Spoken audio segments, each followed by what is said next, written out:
Factory में आग बुझाने के दौरान हादसा, दीवार गिरने से 2 दमकल कर्मियों की मौत। बड़ी खबर यूपी के ग्रेटर नोएडा से, जहां एक फैक्ट्री में लगी आग को बुझाते समय बड़ा हादसा हो गया है। आग बुझाने के दौरान फैक्ट्री की दीवार और लोहे की बीम गिरने से फायर ब्रिगेड के 5 कर्मचारी घायल हो गए, जिनमें से 2 की मौत हो चुकी है। फायरमैन रोहित यादव और मुख्य आरक्षी चालक तीरथ पाल को मृत घोषित कर दिया गया है, जबकि आरक्षी राजपाल सिंह, फायरमैन मनीष कुमार और फायरमैन अमित कुमार का इलाज चल रहा है। ये आग सोमवार देर रात ग्रेटर नोएडा के इकोटेक इलाके में लगी। इलेक्ट्रॉनिक चिप बनाने वाली कंपनी में लगी आग इतनी भीषण थी कि उसकी गर्मी से फैक्ट्री की दीवार और लोहे का बीम गिर गया।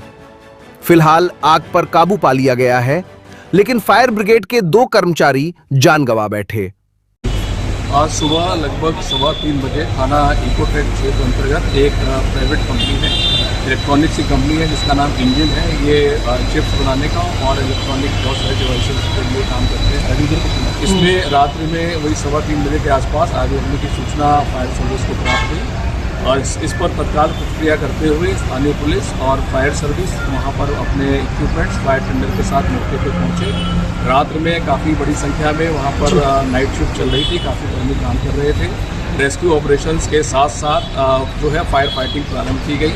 आसपास के सारे फायर टेंडर्स वहाँ पर एकत्र करते हुए फायर फाइटिंग की गई और आग पर शीघ्रता से काबू पा लिया गया। जब ये फायर फाइटिंग चल रही थी और फायर कर्मी आग को बुझाने में जूझ रहे थे, उसी वक्त एक हादसा हुआ। उसमें जो ये कंपनी है उसकी जो साइड वॉल है वो बल्ज करते हुए बाहर की ओर आ गई, तो उसका जो डेब्रिस था, मलबा और साथ साथ आयरन बीम्स, वो जो कर्मी वहाँ पर फायर फाइटिंग कर रहे थे उनके ऊपर आकर गिरी और उससे वो घायल हो गए। और घायल होने के उपरांत तत्काल उनको रेस्क्यू करते हुए जो नियरेस्ट हॉस्पिटल है वहाँ पर ट्रीटमेंट के लिए लाया गया। उसमें अनफॉर्चुनेट ये रहा कि 2 हमारे फायर कर्मी, जिसमें एक मुख्य आरक्षी जो कि चालक थे, उनका असामयिक निधन हुआ। साथ ही साथ एक फायरमैन जो उसका असामयिक निधन हुआ। हम लोग शोक संतप्त हैं, उनके परिवार के साथ हमारी और सिंपैथी है। ये पूरा पुलिस विभाग इससे हाथ है। जो शेष 3 फायर कर्मी थे उनको यहाँ पर इस हॉस्पिटल्स में, नियरेस्ट हॉस्पिटल्स में उनका ट्रीटमेंट उनको दिया गया है। वो तीनों लोग खतरे से बाहर हैं। 2 लोगों को हेड इंजरी है, लेकिन उनका सीटी स्कैन वगैरह हो गया है, वो सुरक्षित है। तीनों लोग सुरक्षित हैं। आग पर उसी वक्त फायर फाइटिंग के समय ही काबू पाया जा चुका था। हम लोग इसकी एक इंटरनल इंक्वायरी, आग लगने का कारण और ये किस वजह से ये इस प्रकार बॉल बाहर आई है, इस पर हम लोग फॉलो कर रहे हैं। क्या काम करती है कंपनी? ये कंपनी मैंने बताया कि इलेक्ट्रॉनिक चिप्स मैन्युफैक्चरिंग का काम है। सर, कोई FIR भी लॉन्च की जाएगी लापरवाही? जी, अभी इसमें हम लोग एक इंटरनल ऑडिट कर रहे हैं। फायर आग किस वजह से लगी और ये किस प्रकार से ये जो स्ट्रक्चरल कोलैप्स हुआ, ये किस वजह से हुआ, इस पर हम लोग। अमेजॉन टास्क और फर्जी क्रिप्टो ट्रेडिंग के नाम पर 4.29 लाख की ठगी। अंतरराज्यीय साइबर गिरोह के 6 सदस्य गिरफ्तार। दक्षिण पश्चिम जिला दिल्ली पुलिस के साइबर पुलिस स्टेशन ने एक बड़े अंतरराज्यीय साइबर ठगी गिरोह का पर्दाफाश करते हुए 6 सक्रिय सदस्यों को राजस्थान और मध्य प्रदेश से गिरफ्तार किया है। आरोपियों पर अमेजॉन प्रमोशनल टास्क, फर्जी क्रिप्टो करेंसी ट्रेडिंग और झूठे कमीशन के नाम पर दिल्ली के एक निवासी से 4.29 लाख की ठगी करने का आरोप है। पुलिस ने वित्तीय लेनदेन की गहन जांच, बैंक खातों की पड़ताल, UPI transaction, call detail record, ATM के CCTV फुटेज और तकनीकी निगरानी के जरिए पूरे नेटवर्क का खुलासा किया। साउथ वेस्ट जिले के साइबर थाना टीम ने एक इंटरस्टेट साइबर फ्रॉड सिंडिकेट को बस्ट किया है और उसके 6 एक्टिव मेंबर्स को अरेस्ट किया है। कंप्लेंट रिसीव हुई थी साइबर थाना साउथ वेस्ट डिस्ट्रिक्ट के अंदर, जिसमें कंप्लेनेंट ने बताया था कि व्हाट्सएप पे उनके पास मैसेज आता है और कमीशन बेसिस पे अमेजन जो है उसके रिप्रेजेंटेटिव की तरह बताते हैं कि इसमें कमीशन बेसिस पे आपको टास्क दिए जाएंगे और आपको इसमें पैसा कमाने का मौका मिलेगा। अकॉर्डिंगली उनको स्मॉल अमाउंट जो हैं वो इन्वेस्ट करते हैं, उसके बदले में उनको रिटर्न्स आते हैं, कॉन्फिडेंस गेन होता है। बाद में उनको एक ट्रेडिंग प्लेटफॉर्म के ऊपर ऐड किया जाता है टेलीग्राम के ग्रुप के थ्रू और उनको ल्योर करा जाता है कि जितना आप अमाउंट बढ़ाएंगे उसी हिसाब से आपका जो कमीशन है वो भी बढ़ता चला जाएगा। इस तरीके से टोटल 4.29 लाख करीब इन्होंने दिए, और जब फाइनली इसको विड्रॉ करने का इन्होंने प्लान करा तो जो फ्रॉडस्टर्स थे उन्होंने डिनाई कर दिया और उनका अकाउंट्स और व्हाट्सएप से सब जगह से उनको कम्प्लीटली ब्लॉक कर दिया। इस पे उन्होंने कंप्लेंट दी। अकॉर्डिंगली हमने FIR रजिस्टर करी रेलेवेंट सेक्शंस में BNSS के, और डेडिकेटेड टीम बनाई जिन्होंने फाइनेंशियल ट्रेल्स को देखते हुए CCTVs की एनालिसिस करी, उनका मनी ट्रेल देखा, उसकी CDR एनालिसिस और UPI ट्रांजैक्शंस को देखते हुए आइडेंटिफाई करा कि म्यूल बैंक अकाउंट्स जो होल्डर्स थे उन्होंने फर्दर आगे कमीशन बेसिस पे अपने अकाउंट्स को दे रखा था। तो 4 लोग इस तरीके से उसमें अरेस्ट हुए, जिसमें सुरेश कुमार यादव और पूरनमल यादव जयपुर से अरेस्ट हुए, और इंदौर से अभिजीत पाटीदार और आर्यन राठौड़ को अरेस्ट करा गया, जो कि म्यूल बैंक अकाउंट को फर्दर आगे देते थे, और उसका जो फाइनल अमाउंट था वो विड्रॉ करा जाता था इंदौर से ही ATM के थ्रू। और इसमें 2 लड़के अरशद मोहम्मद और गुफरान कुरैशी, इनको भी अरेस्ट करा गया। इस पूरे प्रकरण में 6 मोबाइल फ़ोन की रिकवरी हुई और बाकी इनक्रिमिनेटिंग एविडेंसेस भी मिले हैं। फर्दर इन्वेस्टिगेशन अभी इसकी चल रही है, पूरे जो इंटर स्टेट जो ये साइबर फ्रॉड सिंडिकेट है इसको बस्ट करने के लिए। देहरादून एक्सप्रेसवे पर खड़ी कार से टकराई KTM बाइक, युवक की मौत, दूसरा गंभीर घायल। उत्तर पूर्वी दिल्ली के शास्त्री पार्क थाना क्षेत्र स्थित दिल्ली देहरादून एक्सप्रेसवे पर मंगलवार को एक दर्दनाक सड़क हादसे में KTM स्पोर्ट्स बाइक सवार एक युवक की मौत हो गई, जबकि उसका साथी गंभीर रूप से घायल हो गया। हादसा एक्सप्रेसवे पर तकनीकी खराबी के कारण खड़ी एक कार से बाइक की जोरदार टक्कर होने से हुआ।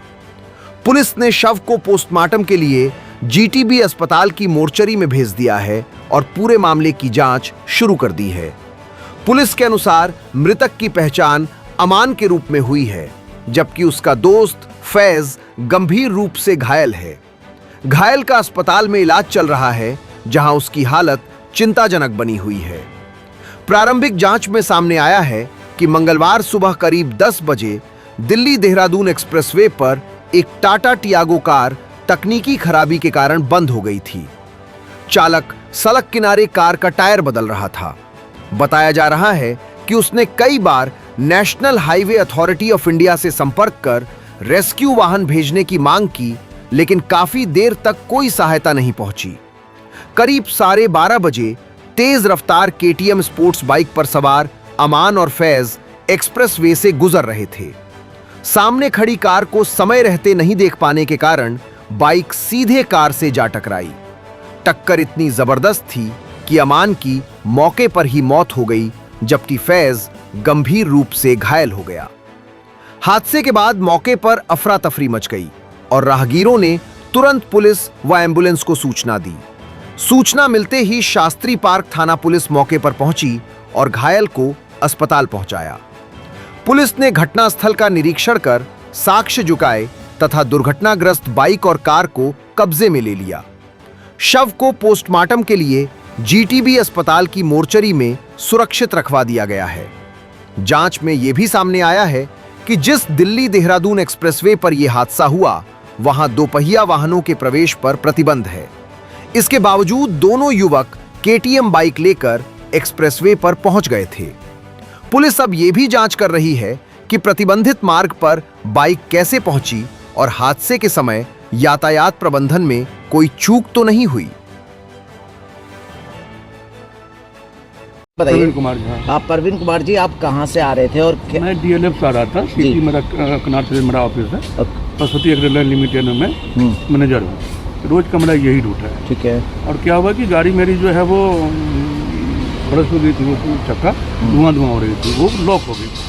कभी पीछे वाले एक ने बोला भाई साहब आपकी चक्का जो है ये हो गई, तो मैं वहीं रोक करके फिर पीछे हमने बैरिकेटर जो अपनी होती है आपका 10 फीट पीछे मैंने लगा रखा था, वो जो गाड़ी का जो वो रहता है बैरिकेटर, जो भैया ये गाड़ी खड़ी है, पार्किंग लाइट मैंने जला रखा था, 10 फीट पीछे हमने वो लगा रखा था। फिर मैंने नहाई वाले को फ़ोन किया, भाई ऐसी सी बात है, हमारी गाड़ी यहाँ पे खराब हो चुकी है, इसको थोड़ा टो करवा दो। बोले ठीक है भाई साहब, कहाँ पे हो? पुराने जगह पे हूँ। ठीक है, इमरजेंसी आपको कॉल आएगी। इमरजेंसी से कॉल आई, तो नहीं जी ये मेरा काम नहीं, आप क्रेन वाले को करो। उसके बाद क्रेन वालों को मैं 4 क्रेन वालों को फ़ोन कर चुका हूँ, 2500 लूँगा, 3000 लूँगा, 3500 लूँगा, भैया कुछ भी लोगे आओ तो उसका कम से कम यहाँ से मेरा वो तो करवा दो। DPS मैंने बात भी कर लिया था, DPS टाटा यहीं पे मेरी होती है दिलसार गार्डन में एजेंसी। वहाँ मैंने बात भी कर दिया था, भैया मैं लेकर आ रहा हूँ यहाँ पे तो करके इंश्योरेंस वाला से मैंने बात कर दिया था। लेकिन वो क्रेन वाला भी आजकल करते 2 को मैंने क्या नाम है एडवांस भी दिया हूँ। आ रहा हूँ आया नहीं। भाई क्यों नहीं आ रहे हो? सर आपने एडवांस नहीं किया। हमने बच्चा एडवांस बोलो ना, एडवांस करने के लिए। और तुम बोलो मैं आ रहा हूँ, एडवांस भी कर दिया। अच्छा फिर क्या भी जो है वो फिर क्या घटना कर गई? क्या घटना हुई? उसके बाद फिर वो एक बस जा रही थी लेफ्ट से, उसको मतलब ओवरटेक करने के चक्कर में ये बाइक वाले आकर के मेरे गाड़ी को पीछे से। बाइक की क्या काफ़ी स्पीड थी क्या? KTM थी, तो KTM का स्पीड आप जानते ही हो। एक तो हाईवे पे ना तो बाइक अलाउड है, ना ऑटो अलाउड है, ना ट्रैक्टर अलाउड है। लेकिन यहाँ का कुछ तो है ही नहीं, प्रशासनिक कुछ है ही नहीं। आप अलाउड ही क्यों कर रहे हो वो चीज़ को, एक्सीडेंट का घर को? ये सब अलाउड है ही नहीं, फिर भी अलाउड कर रहे हो। उस समय तो आप लोग की प्रशासन कहीं कुछ देखने से रहा नहीं। कुछ मुसीबत हो तो आदमी कहाँ जाए? प्रशासन को फ़ोन करे, बाड़ों को फ़ोन करे, हाईवे को फ़ोन करे, यही करेगा ना। अकेला आदमी क्या करेगा? अब टो करके तो मैं तो लेके जाऊँगा नहीं, मैं तो भाई मदद के लिए फ़ोन करूँगा। कहीं से कोई जो है वो मोटरसाइकिल सवार की जान चली गई, इसमें क्या जानकारी? अब वो एक तो ऑन स्पॉट भी था, एक को तो ले गए। अगर इमरजेंसी एम्बुलेंस नहीं आई, 1 घंटा तक अगर एम्बुलेंस आ जाती तो वो भी बचता।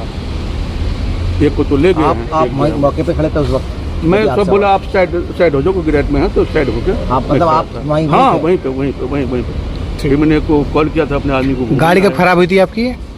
गाड़ी खराब हुई थी करीबन 9:55। और ये एक्सीडेंट कितने बजे का आपका? करीबन ये 12 बजे हुई होगी। ठीक। ब्यूरो रिपोर्ट, टीम तफ्तीश न्यूज़,